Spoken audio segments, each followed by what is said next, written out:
नमस्कार दोस्तों, आप सभी का एक बार पुनः आपके अपने YouTube channel Arvind Maurya classes पर बहुत बहुत स्वागत है। त्रिभुज का क्षेत्रफल, आज का जो टॉपिक है त्रिभुज का क्षेत्रफल। तो सबसे पहले हम जानते हैं त्रिभुज क्या होता है। ठीक, तीन भुजाओं से घिरी आकृति को हम त्रिभुज कहते हैं।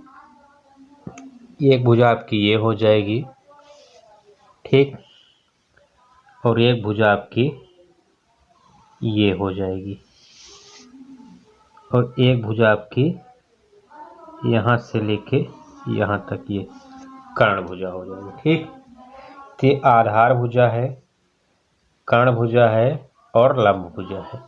तीन भुजाएं दी गई त्रिभुज में। ठीक, त्रिभुज में तीन भुजाएं कौन कौन होती हैं? आधार, ठीक, और ये आपकी लंब जिसे हम ऊंचाई बोलते हैं, ये वाली भुजा आपकी। ठीक, और ये भुजा आपकी होती है कर्ण भुजा। तो जैसा कि आप जानते हैं त्रिभुज में दो भुजा दी रहेगी और क्षेत्रफल निकालना रहेगा। ठीक, तो त्रिभुज का जो क्षेत्रफल का सूत्र होता है,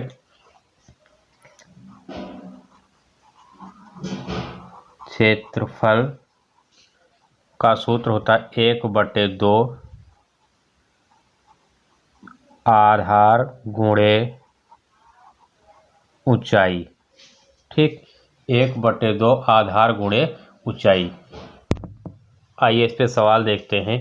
एक त्रिभुज ABC का क्षेत्रफल ज्ञात कीजिए जहां AB बराबर 10 सेंटीमीटर व BC बराबर 5 सेंटीमीटर।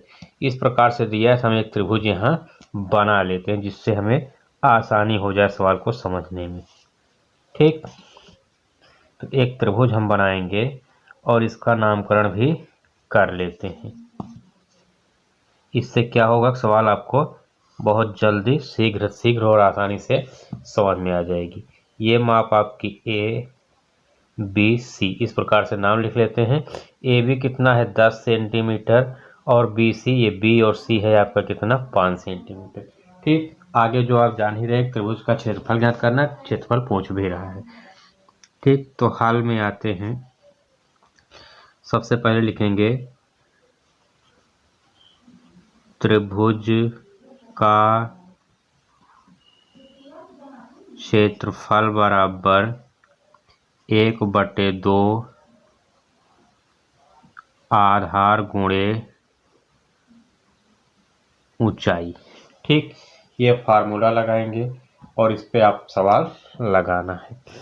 तो त्रिभुज का क्षेत्रफल बराबर 1/2 गुणे आधार भुजा, जो कह रहा है आधार भुजा कितनी है अपनी 5 सेंटीमीटर, 5 गुणे ऊंचाई कितना दे रखा है 10।